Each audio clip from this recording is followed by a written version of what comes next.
Hello and welcome. This is the Surgical Spirit Podcast. I'm your host, Dr. Haidar Al-Hakim, and I have the great pleasure of having Tara here on the podcast. That's never happened Hey, before, has it?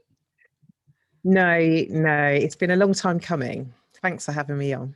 Sure. So why this one and not? Because there's like billions of podcasts out there. Well, you seem all right. It's nice having a Thank you. chat with you. Yeah. Had Yeah. a bit of spare time. Yeah, I mean, sort of niceness is sort of nice, like proper niceness, not the kind of business niceness that we've all been that we will have to get used to. Business nice, and then there's the real nice. So you're And saying I'm the real nice, or not? no, I'm the real nice. Oh, okay. There's like a business nice which we all subscribe to in order to get business. I think there's just. I think I know what you mean. I would like to think like it's just me. Yeah. So if you can get on with someone Yeah. on a sort of really basic, nice human level, then that's a big tick for you in terms of doing business with them. Yeah, I think I have. I think I've learned the hard way to it is important to me. We don't have to be best friends, but it is important that we've got a good rapport and that I feel that I like you and that you like me in order for us to work together. And I think in the past I've been like, when people say I don't get paid to be liked, I don't care if people don't like me. I do care. It doesn't stop me, but life is easier when you feel like you get on. You can work with people that you don't like, but it's not as fun. It's not as enjoyable for either party. Yeah, I mean, we work in jobs which we don't really like, but we do it because we got bills to pay, and we've got so many things that we have to do in life. Are you a hard person to sort of please, or for you, to be liked or to make friends with?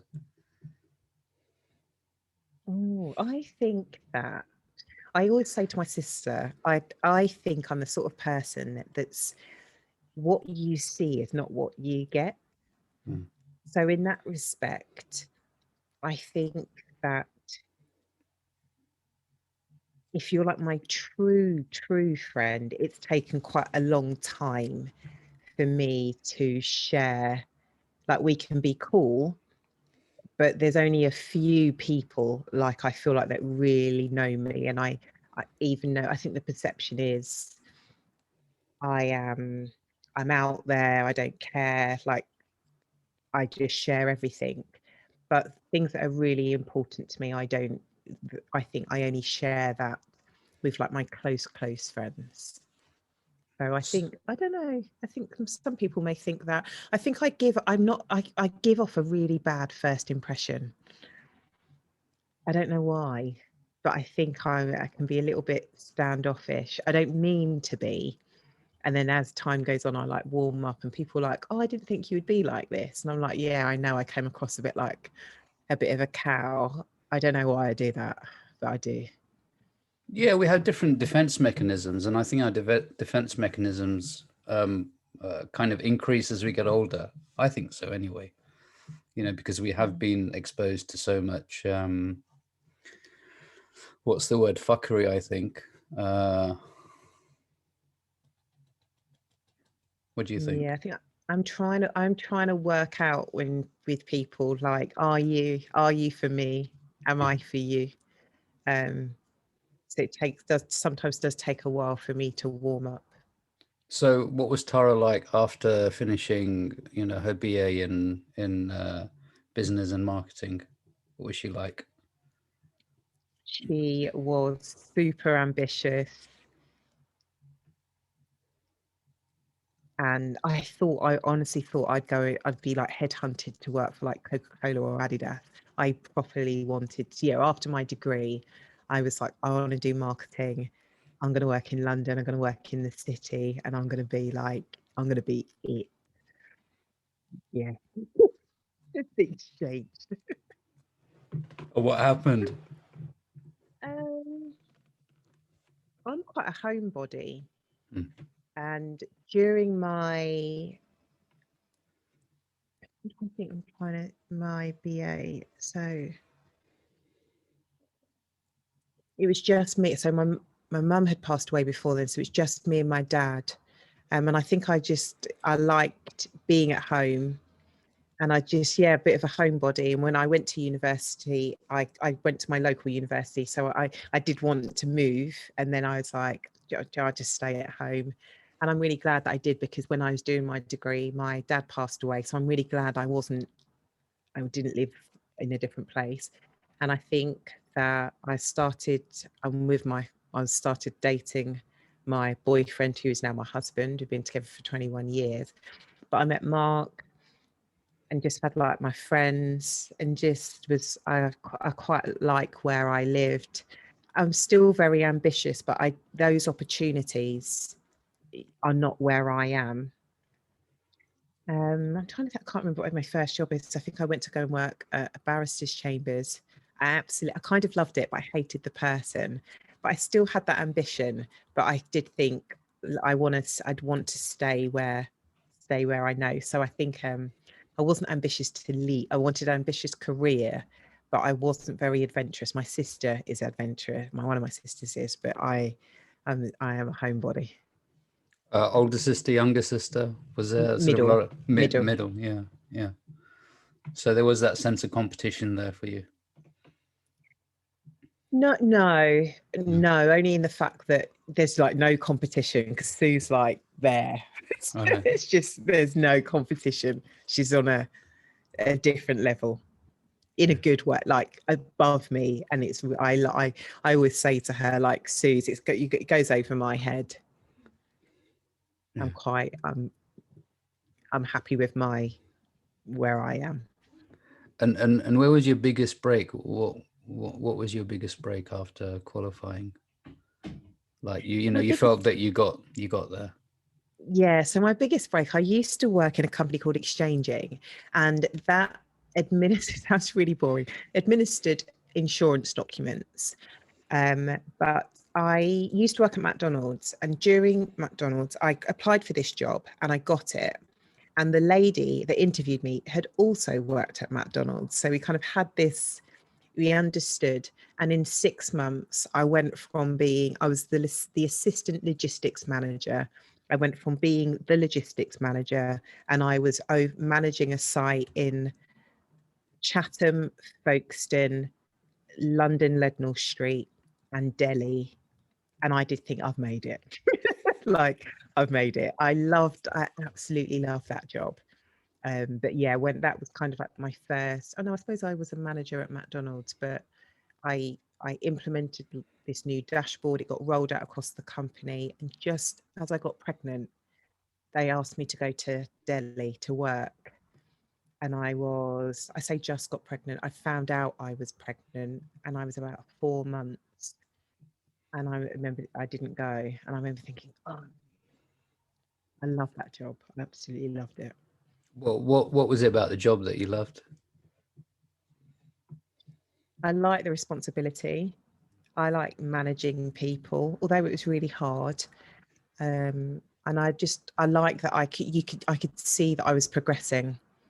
So from that department, from logistics, then I got poached to head up, I think it was the treaty department, and then the premium department poached me. It was really, it was a really big company. You could move around. And I think that's there was, if you want to progress in that company, you could. And I definitely did. And that's what was really nice. So there was a nice sort of quite clear path for you to keep progressing, so to speak. Yeah, I didn't know that. And I think one of the things is that I say I got poached. It was always, and I think when I think back over my career, people have always given me the opportunity. So there was a pathway, but I didn't know that there was a pathway. Somebody did say to me, "Oh, you're really good. Do you want to do this?" I got there's a project management accreditation, like black belt training. They said, do you want to come into the black belt team? And just people just asked me if I wanted to get involved, and I was like, yeah. And Good what was it time. about your sort of qualities that they realized in you? What was it about you at the time? Oh, I don't know. You have to ask them. I don't know. Come I on. think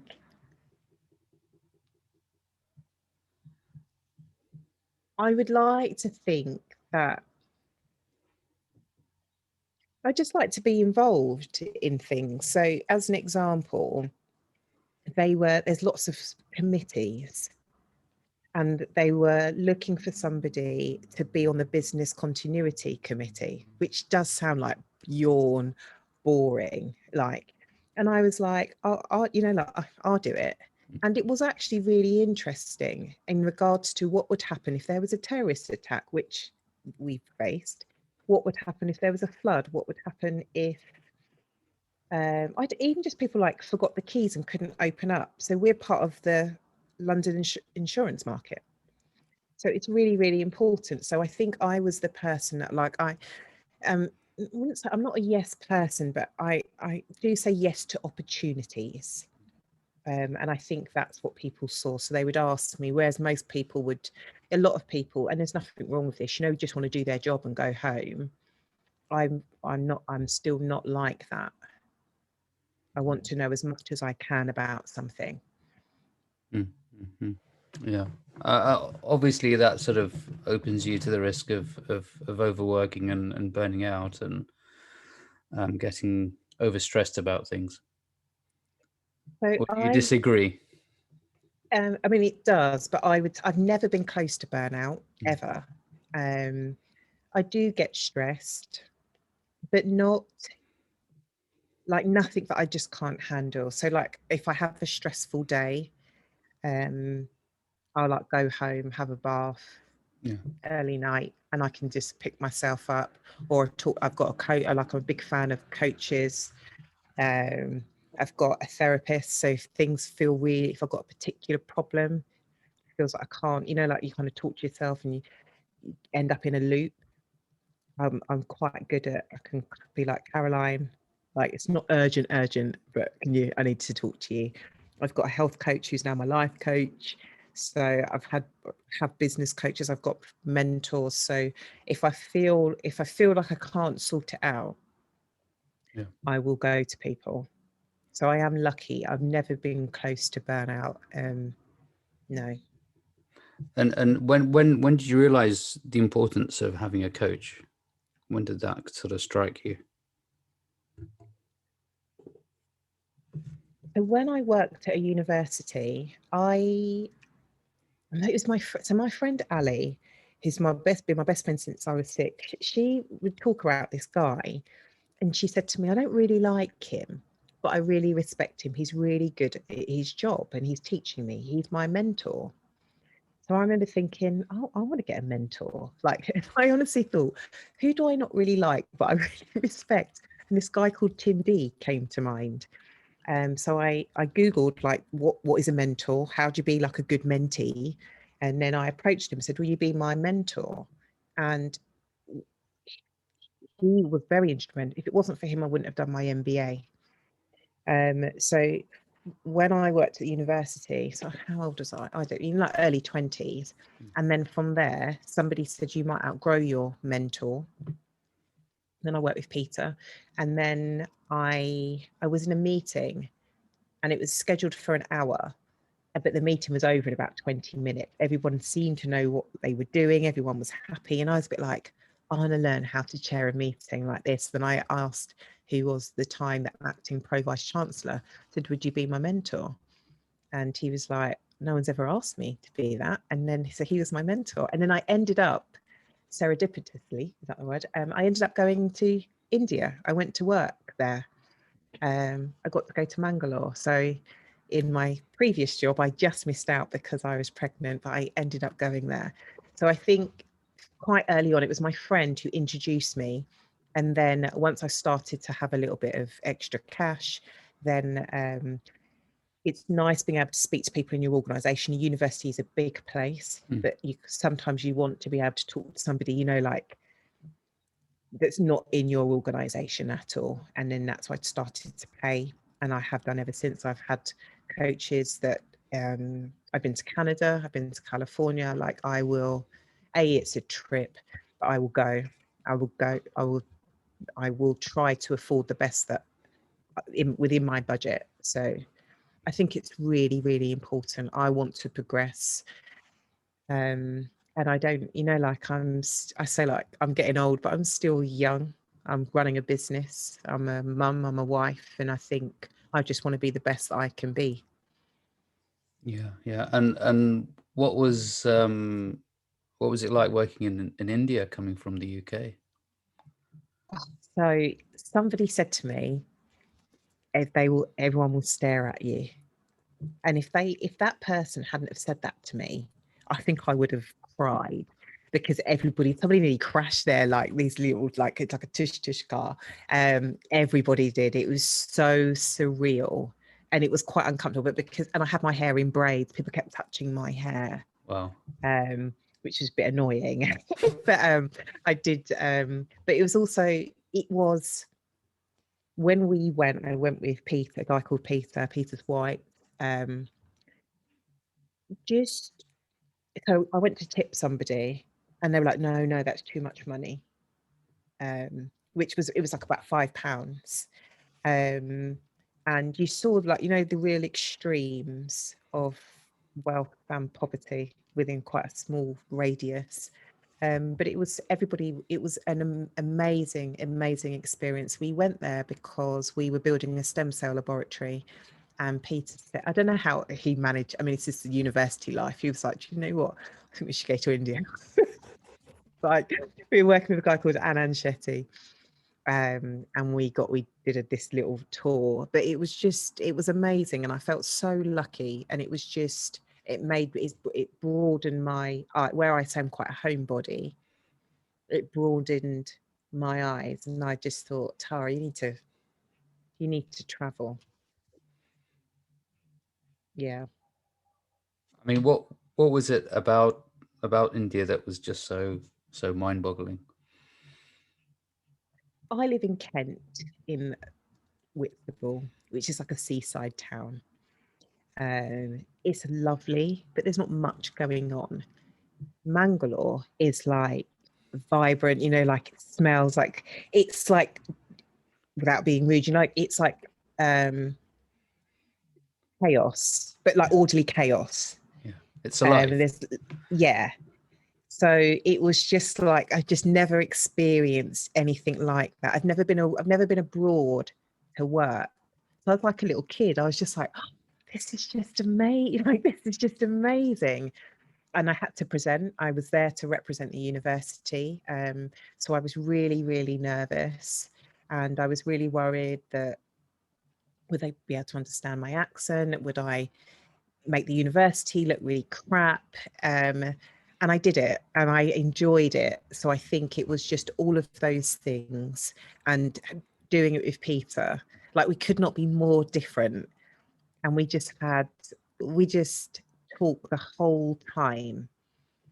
And it was just amazing. It was just, I'll never forget it. I'll never forget it. It was brilliant. Yeah. This sort of difference in culture, but yet, kind of the same as well, because we're all looking for that, that sort of zest for life, that coming alive. Yeah. And the difficult situations do actually bring out the best in us, whether we like it or not, or the worst in us, maybe. I think in that instance, yeah, it brought out the best, because I come across very confident, but I'm not. And I think to go to a different country, like, I spent time with Peter, but it'd be like, like, he's not my friend, he's my colleague. He's a lot older than me. Yeah. And I did think, oh, what are we going to talk about? Am I just going to, like, go to my hotel room, like, just be by myself? But we're like best buds. It's great. It's really good. So when did you decide to run your own business, and sort of why did you come to that decision? What happened? So when I worked at the university, coming towards the end, so out of my time there was I'd got into this loop. I used to say, me and my friend Angela, it'd be like we'd compete, like who was the unhappiest, like, but this person said this person said that. And my sister is a coach. She said to me, Tara, stop focusing on where you are and focus on where you want to go. And she bought me this beautiful notepad. And that's when I started to get into like the law of attraction and manifestation, and really was like, Tara, you like, if you look for trouble, you'll find it. If you want confirmation that this person's not very nice, you'll get that. So she really helped start to change my mindset. And I remember thinking, like, it sounds, I'm not going to say that, but I remember thinking, I want to be the CEO of a healthcare company, because I worked in the Faculty of Health. I'd been involved in the stem cell laboratory project. I absolutely loved it. But in a university, it's like we're educating people, but we're not we're not doing it. Or I would be helping to commercialize academic ideas, but they're academic ideas. It's not like business ideas. And I remember thinking, and I've always been interested in business, I want to be the CEO of a company, and I want to work in healthcare. And I'd write that down. And then something happened in the university, and I thought, this is not the place for me anymore. It's been great, and it's time to move on. So I quit my job, and I had 3 months, like 3 months notice period. But it got to the point where I was like, I want to go. So my line manager, Audrey, who's been on my podcast, so she said to me, Tara, what do you want? And I said, I want my MBA. I don't want to pay for it. And I want to leave like this week, and I want my MBA. And she said, no problem. Just make sure you finish it. So I left, and then I thought, I've got 3 months to find a job. And just so happens I was working with Peter, with a group of GPs in my job, helping them to set up this thing called it's at the time called a CEPN, a community education provider network, looking at professional development, recruitment and retention in primary care. I told that group I was leaving, and then the GP said to me, will you write a business plan for me? And I said, yeah, like, will you pay me? Because I'm not going to have a job like soon. And they said, yeah. Have you got a business? And I said, yeah.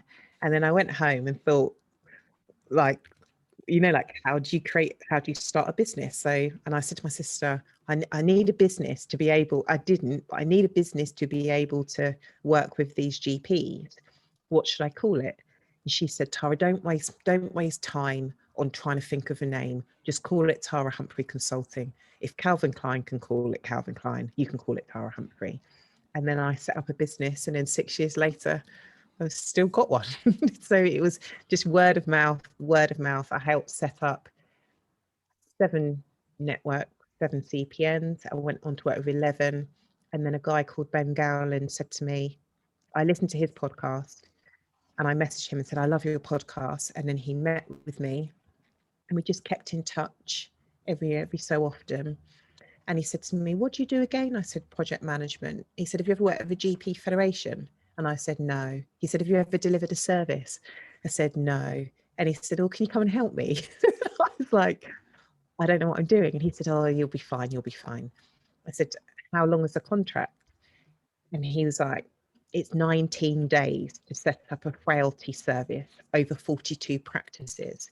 And I was like, I've never set up a service before, but I've got a feeling it's going to take more than 19 days.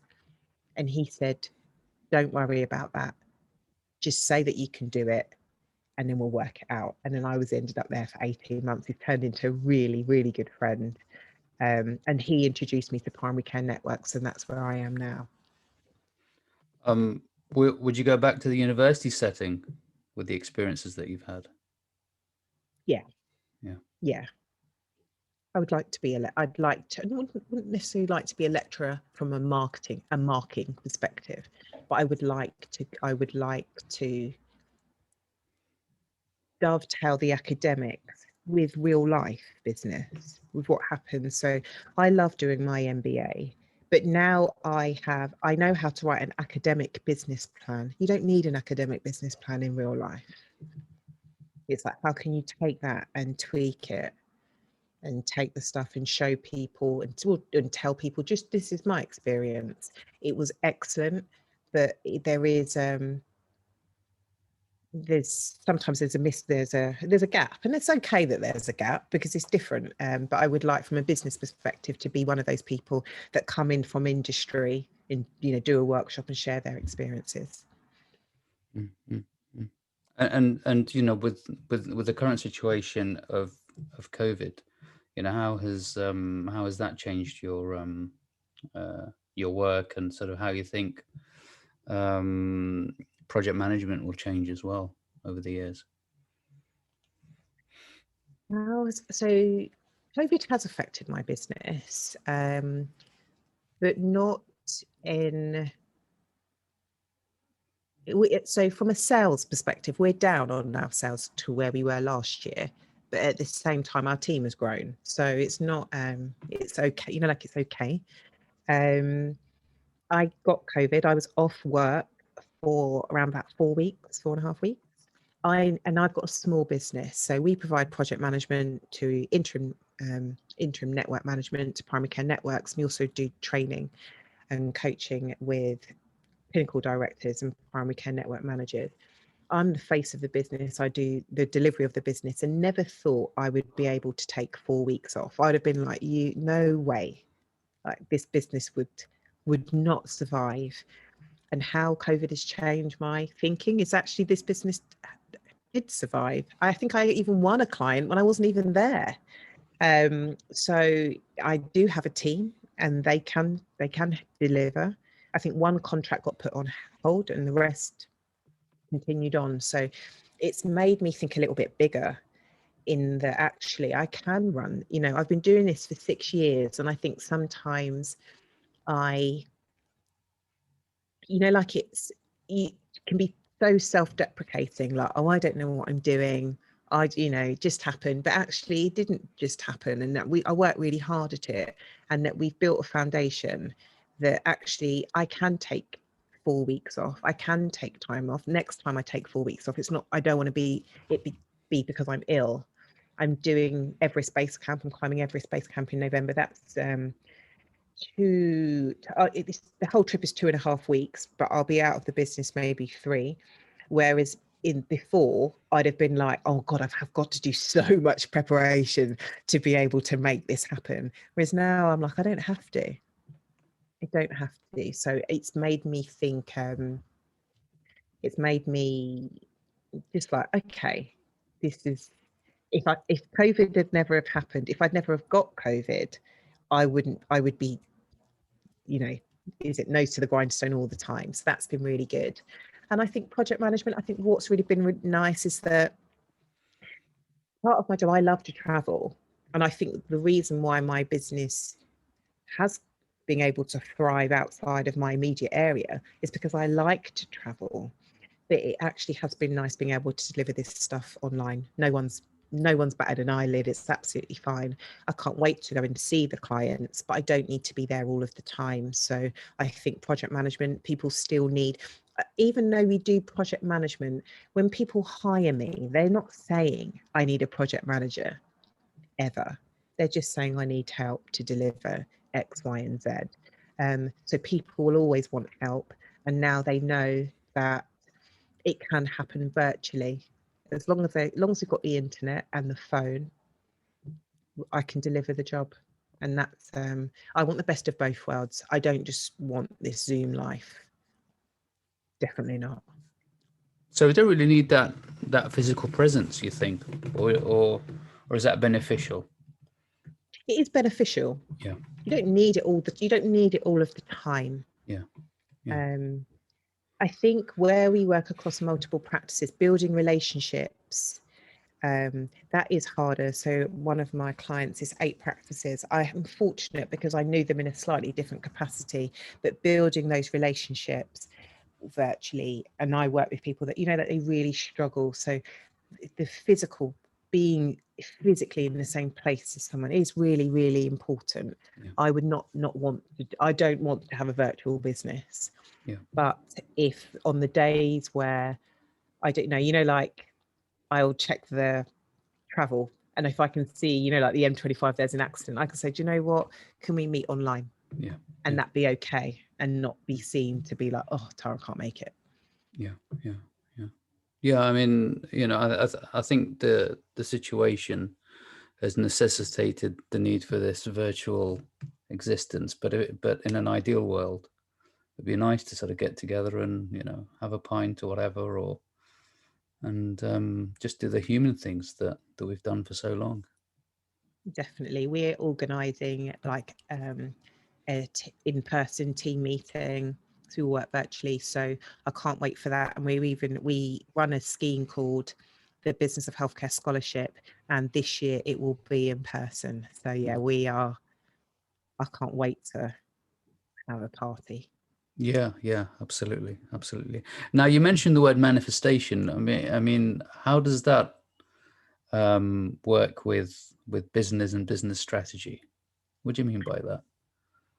I feel like this is the stuff they don't teach you at university. You can have all of the tools and the strategy you like, but I think you need a tiny, it's like, I'm going to sound a bit crazy, but like a little bit of magic, a little bit of, there's been so many instances. So with my MBA, I would say, I would write down, I'm going to get a distinction. I'm going to get a distinction.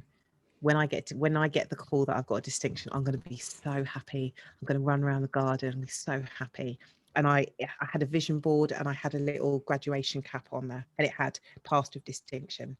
Now my grade, I got 2 marks lower than, I got 68. You needed over 70 to get a distinction. And when I got the merit, I was like, fine, just it's all right. And then my tutor called me up and said, we've done the exam panel, and that we're just so happy with what you've done, and that marking subjective, we think you deserve a distinction. Wow. And Portia, who also got the same grade as me, stayed at a merit. To me, that's like manifestation. So I always say to people, I got a distinction, but I actually got a merit. And they gave me a distinction.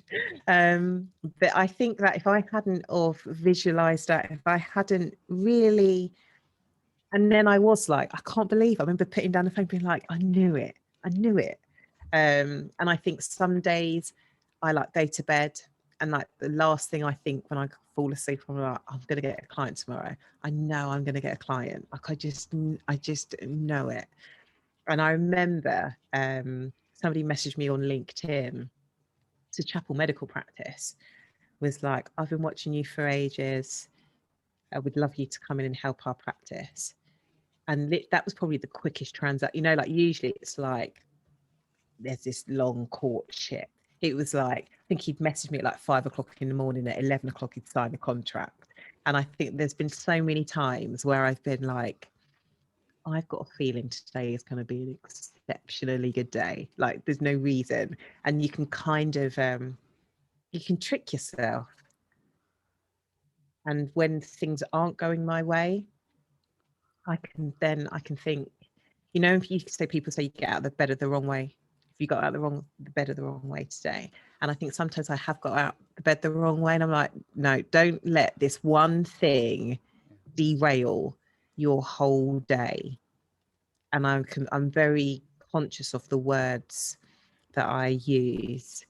And I think that to me, that I can manifest a good day, or equally I can manifest a bad day, a horrible day, and it all comes from me. It's like my energy, like sometimes you can just present to the world and you get back.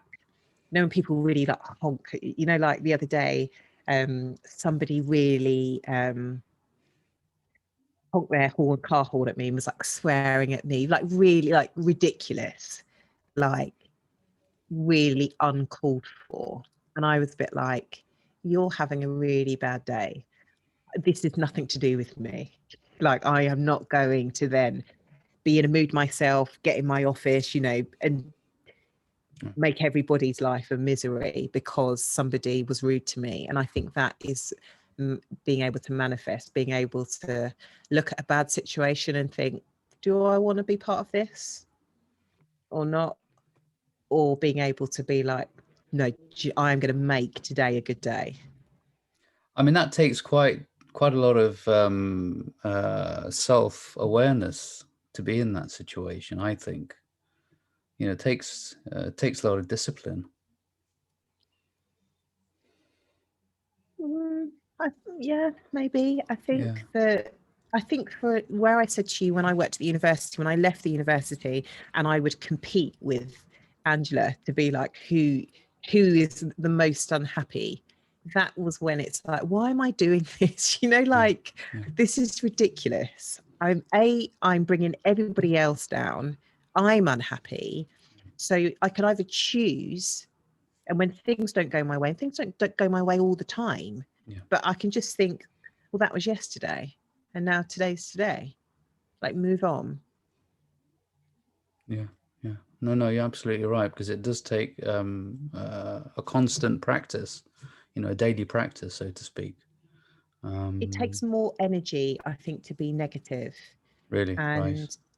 I think so. I think than to be positive. And I think I've got, I think I was introduced to the 5-minute journal. So you write down 3 things that you're grateful for, what you want to happen today, positive affirmation, and what 3 good things happened. And that has been really, that's like, that's really simple. And what I don't use it anymore because I can always think of more than 3 things. It's quite a small notebook. So now I've just got like a plain notebook. And when I'm unhappy, sometimes I think, okay, what 50 things can you be grateful for? Like, you can kind of force yourself to be like, okay, well, I've got up, the house is warm, kids are happy, I've got the dog, I've got the business, I'm on this podcast today. It was snowing yesterday and now it's like blue sky today. Like, there's just, you can think of things. No, I mean, you're right. The results of these 2 different thought processes makes a massive difference. And one gets you going in the right direction, and the other one just sort of stops you in your tracks. Now, given that we've had the recent report of the Commission on the race and ethnic disparities, a lot of people saying that Britain is institutionally racist. And other people say, well, we're going in the right direction, particularly looking at this report. So you can sort of look at it in 2 ways. One is stopping you in your tracks, and the other one is, well, there's a lot of hope here and a lot of scope for working together and moving forward, because we have moved forward since the 70s and 80s. I mean, in my perception. What do you think about this? So obviously, I've read the report. Yeah, I know you've read the report. So when And you've done some manifestation, which is quite positive from this. Yeah, so when I read the report, I'd seen the headlines, and then a lady called Karen Middleton, who's the chief executive of the Chartered Society of Physiotherapists, said, everyone's reading the headlines. Have you read the report, essentially? And I was a bit like, I haven't read it. So let me form my own opinion, and I read it.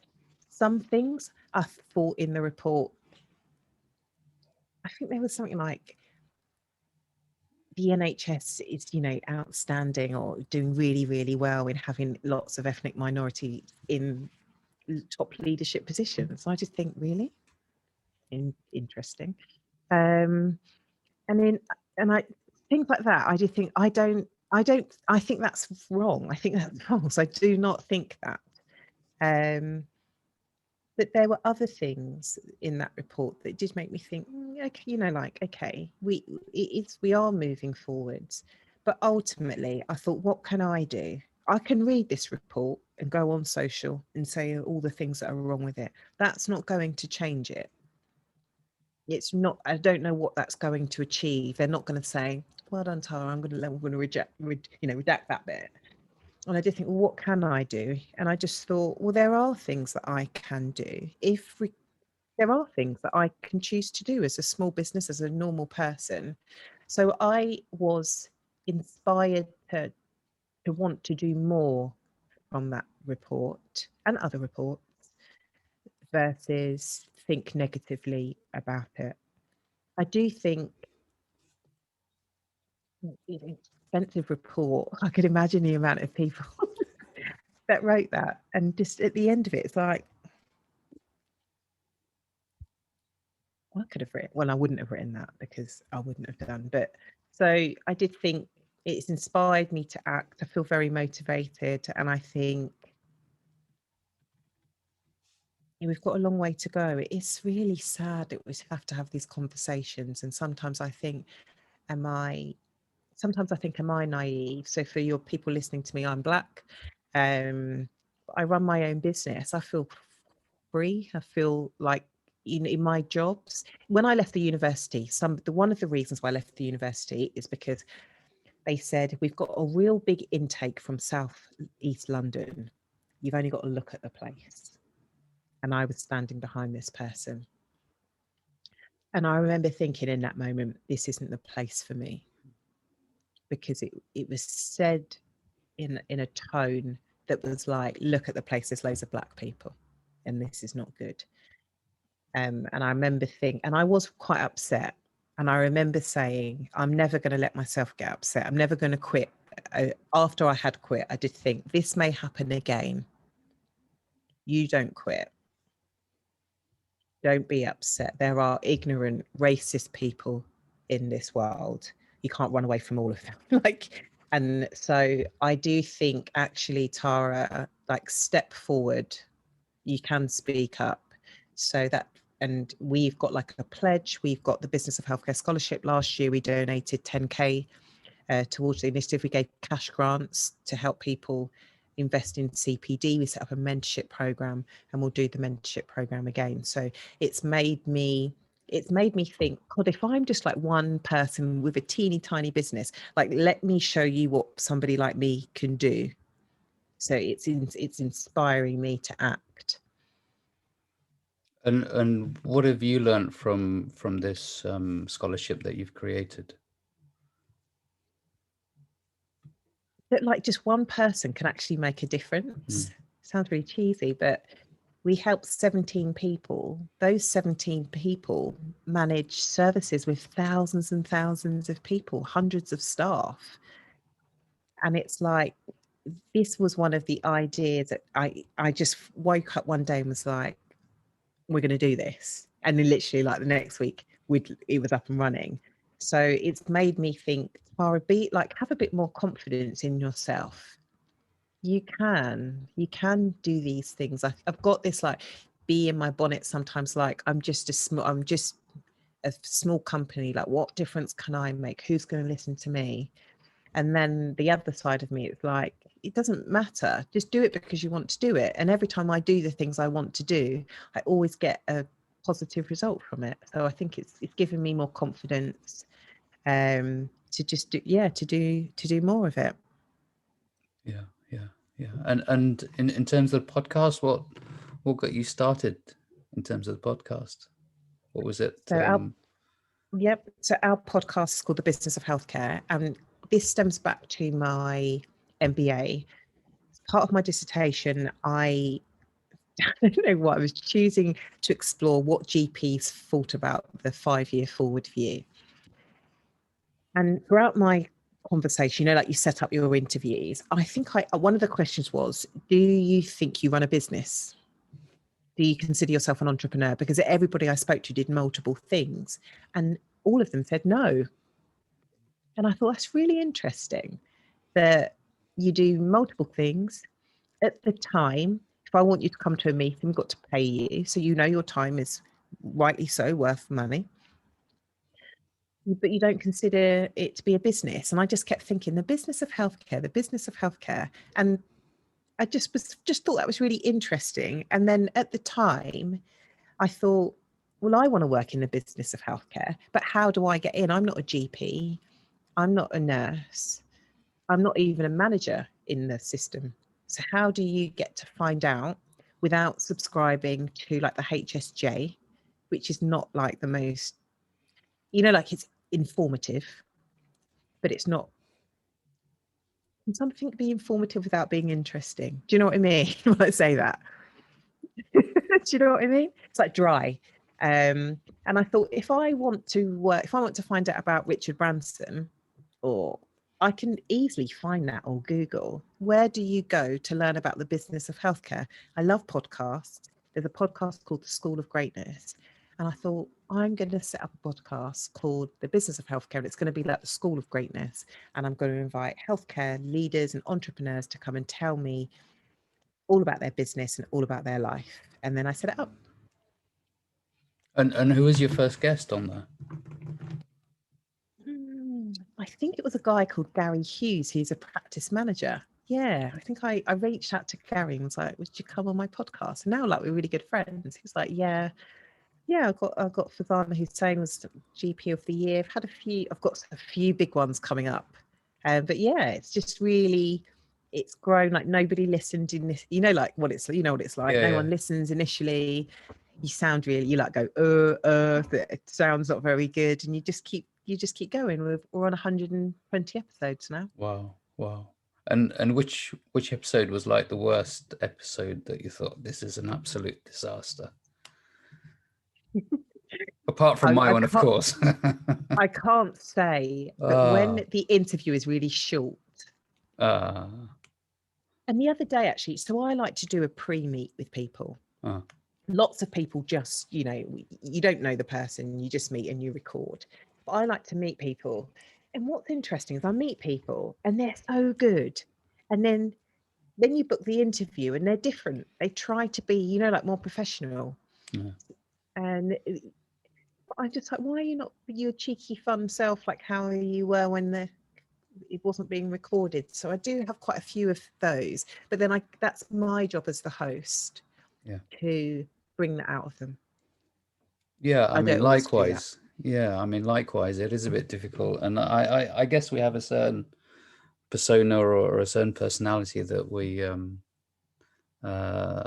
put across, and it's not really us because we care about what other people think. You know, that's what it boils down to. Yeah, I think on my podcast, I feel like I am me on my podcast. I do solo interviews. I don't script them. You can tell, like you can tell. But I really, really enjoy it. And that is, it's not really, it's related to my business, but it's not. I would do it anyway. I will keep doing it because it's fascinating meeting people. And I think I remember you had reached out to me in the early days of my podcast, and I was like, I didn't want to interview you because I didn't feel confident enough. I really remember that, thinking I came and saw your podcast and was like, oh no, like he's next level. I'm not ready. Really? I'm not ready. Yeah, definitely. And when you came on mine, I was very nervous. I think I recorded a podcast with a lady called Rachel Dunscombe, who is the CEO of the NHS Digital Academy. It's like 100, maybe 110. And I did think it took me 110 episodes for me to finish the interview and think, do you know what, that was pretty good. Like it's a good way to develop your communication skills. It is nerve-wracking. It's nerve-wracking being on the other end. You want to ask good questions. You're trying to listen and you're thinking about your next question. It's like, I think people underestimate. It does take a little bit. There's an art to it, and I haven't cracked it. I'm getting there. No, I mean, I think it was fine. I found my conversation with you to be quite difficult because you were pretty tough on me, I must say. I think I was waiting. I think I thought you would be tough on me. How? You know, you're asking the questions. I think I was thinking, right, I want to show Haidar, I'm a really good interviewer. Like, I'm going to ask him like hard-hitting questions. Yeah, you did. Yeah. You know, and it was, I thought, wow. And I think afterwards I thought, wow, that's probably the hardest podcasts I've ever done. I mean, I've been on quite a few, and they flowed really nicely, and I was myself. But no, you're making hang on a minute. It was for people that haven't listened to it. Actually, listen to it. It was good. Yeah, it was good. No, it was good. It was different. I remember you said it was different. Actually, I did an interview with someone. He was the host, and he was being really nasty. No, I wasn't nasty. No, you weren't. Hang on a nasty. minute. No. It was a good No, conversation. Yeah. I kept you on your toes. Yeah. And I think it is always hard interviewing someone that's got a podcast. I do think that is Really? Yeah. No? No, I don't think so. No. We can just go on and on and on about whatever tickles us. But I think maybe it was early on in your career. Maybe, I don't know. But topics around personality and sort of psychological issues can get a bit complicated, and sometimes the host wants to sound knowledgeable and ask even more complicated questions.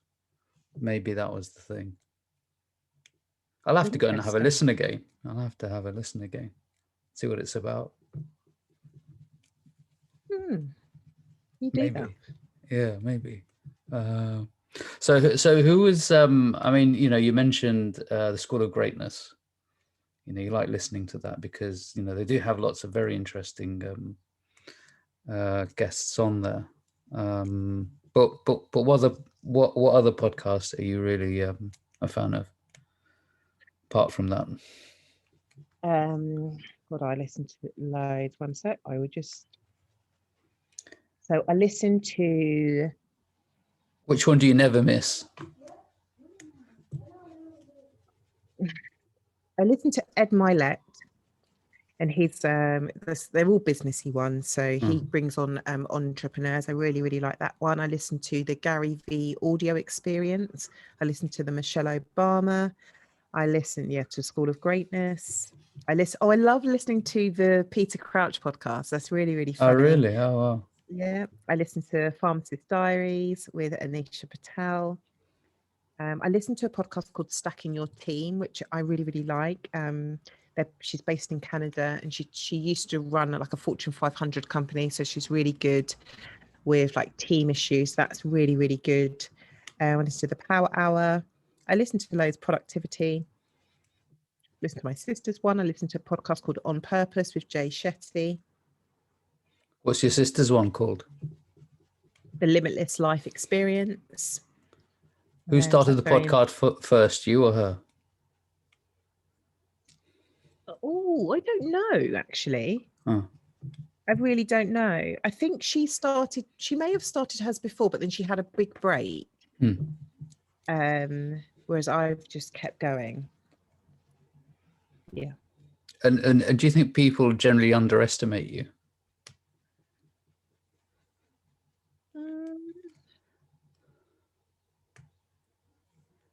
I don't think anyone would have an opinion, if that makes sense. I don't think.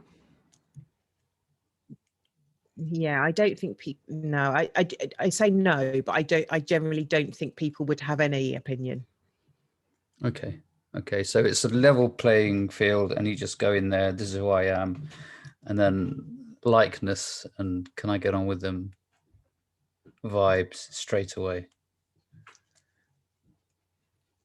Not straight away, but more. Yeah, I think. What do you mean from a client perspective? Just sort of generally, I mean, because it's not all about business, is it? Or is it all about business? No, I wasn't. No, I think people think. I don't think they underestimate me. I think they're just like, oh, hi Tara, like, what do you do? And then they're just like, oh, okay. Yeah. I mean, that's I think that's the case for most people anyway. And people are pretty, they use their intuition and their insights to decide what's best for them and what's not. So we're coming towards the end of our podcast. I'm sure you're a bit upset about that. Not necessarily. So what would you advise yourself, Tara, about to, go in and do a BA? What are the 3 top things you would tell her, advise her, or, if you were her mentor, what would you say to her? She's already got a mentor now, which is you. You can't use that one. I think just have a bit more, it's really hard to say to somebody, have more confidence. Yeah. But how would you say that to someone? Have more confidence. I think, how would I say it? I think I'd just point her in the direction of the things she's already achieved, to say, look, you have done these things. You can do, every time you put your mind to it, you can do it. So I think there was I love the learning of the MBA, and just would always crumble when it came to the assignment. I would say I'm not academic, and it's be careful of what you tell yourself, because if you keep saying I'm not academic, if you keep saying you're not going to do it, you're not going to do it, or it's going to be such a struggle. So really watch your words, point to the things, the successes, and learn what did you do to make that go well. And it just I did enjoy it, and so I think just be proud of it. I meet so many people, and people come on the podcast and say to me, like, MBAs are so old. Like they're so crap. Like no one does it. No one does MBAs anymore, and I'm really proud of it. And I think I'd say, be proud of it. Just because other people don't value it, doesn't matter about the title. It's about what you learn and how it made you feel, and where that learning is taking you. So be proud. It doesn't matter. It's not from like a top university or anything like that. You've got the qualification. No one can take that away from you. Just be proud of it. And one more thing. What would I tell Tara about to do it?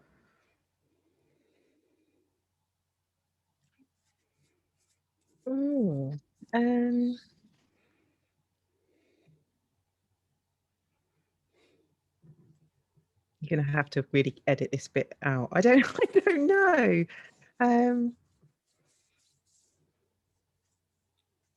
I can't think of anything. I did really enjoy it. So I think just the confidence bit. Yeah. And another question I thought I'd like to put in there is, if you were to pick being on another podcast, where would it be, and with who? It would be with the School of Greatness with Lewis House. That would be so cool. I'd be like, you were the person that inspired me to do my podcast. Yeah.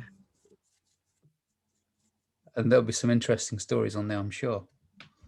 Would you share some interesting stories on there, or just the stories that we've heard about today? I would like to think there is more. I'd like to think there's more interesting things for me to share. Yeah. I hope so. Well, this is the start of a journey, and our first step is always a tentative one, and let's see where we go from here. It's been a great pleasure having you on the podcast today, and I wish you all the best and success.